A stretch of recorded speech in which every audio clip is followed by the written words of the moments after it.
This is a honeybee stinger. If you hold the end of the honeybee's abdomen close to your arm, it stings like this. Ouch! Vicious science. Today, we are going to dissect a honeybee. The other day, we received a charming picture letter from a young viewer. In it, she asked us to share more about honeybees. First, we will visit an apiary. The apiary regularly controls wasps that threaten honeybees, and they provided us with some wasps and bees that naturally reached the end of their lifespan for our study. I was curious about the sensation of a honeybee sting before conducting a thorough investigation, so I requested a demonstration at the apiary. I slowly brought the tip of the bee's abdomen close to my arm, and it immediately stung me. It was my first time being stung by a bee. The pain was unlike anything I had experienced before. I've been bitten by leeches, mosquitoes, and various other creatures, but the bee sting was the most intense. When a bee stings, the stinger stays embedded like this. The bee's stinger, attached to a venom sac at the abdomen's tip, has a barbed structure, making it difficult to remove from the skin, causing the bee to lose part of its abdomen and internal organs. Consequently, a bee dies after stinging. A wasp's stinger, however, is smooth and easily detaches, allowing it to sting multiple times. Isn't that strange? Please pull it out already. When I removed the stinger, the pain subsided quicker than I expected, and after a few days of itching like a mosquito bite, the symptoms vanished. In my case, there were no further issues, but always be cautious as some have allergic reactions to bee venom. Now, we have taken the bees back to the laboratory. We will now examine this bee to learn more about its anatomy and fascinating characteristics. The honey belongs to Hymenoptera, Apidae, and is known for producing and storing nectar. Honeybees are highly social insects, living together in nests as a colony.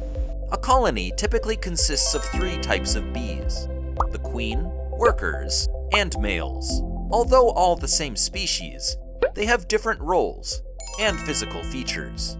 The worker bee is a female with degenerated reproductive organs, handling most colony tasks like foraging, nest building, and larvae rearing. These worker bees constitute over 90% of the colony's population. Today, we will focus on these worker bees. First, let's examine a worker bee under the microscope. The bee's body is segmented into the head, thorax, and abdomen, typical of insects, with striped patterns on the abdomen.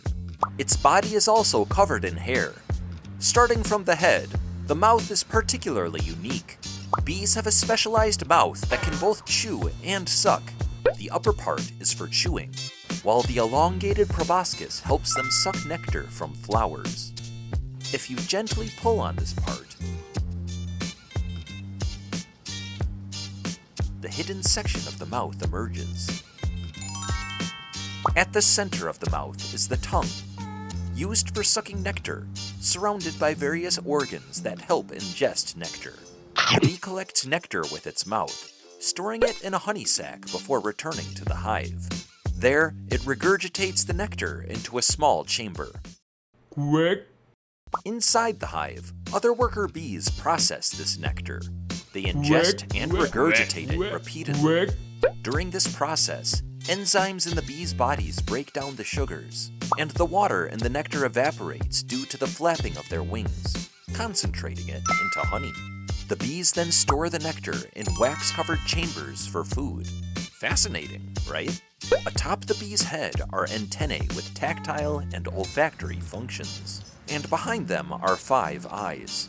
There is 1 pair of large compound eyes, and 3 single eyes on the forehead. In bees, these single eyes are obscured by hairs, but they are visible on wasps.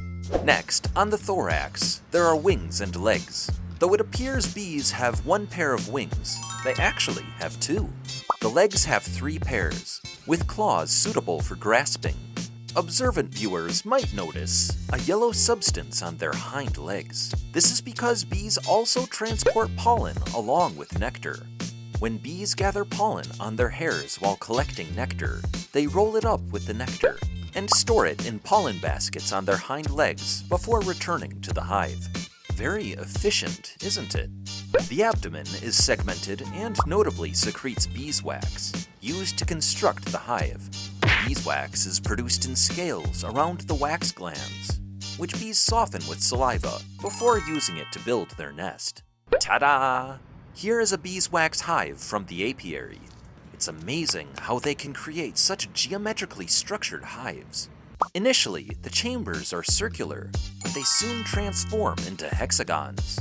This hexagonal structure is scientifically proven to be the most robust and efficient arrangement for the chambers. Each chamber serves multiple purposes, storing nectar and pollen, laying eggs, and rearing larvae. Bees are incredibly systematic creatures. However, this close-packed structure makes them susceptible to infections from microorganisms like bacteria and mold. But bees counter this with a substance called propolis.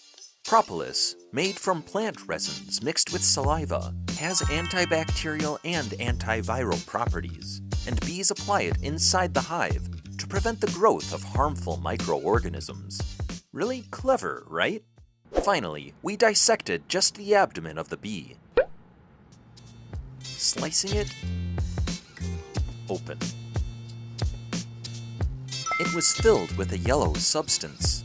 There's a famous video showing a honeybee excreting yellow feces. And indeed, this is bee feces. Bee feces consist of uric acid crystals, and if their diet includes pollen with yellow or orange pigments, their feces will appear yellow. So this bee was filled with a yellow substance. Unfortunately, I couldn't observe the barbed structure of the stinger under my microscope. Curious, isn't it? The yellow substance obscures the internal organs of bees. So in the next video, we will use wasps to examine the internal structure of bees more closely. If you're interested, please watch our next video. If you enjoyed it, please subscribe to our channel. This was Fishy Science, where science unveils the mysterious.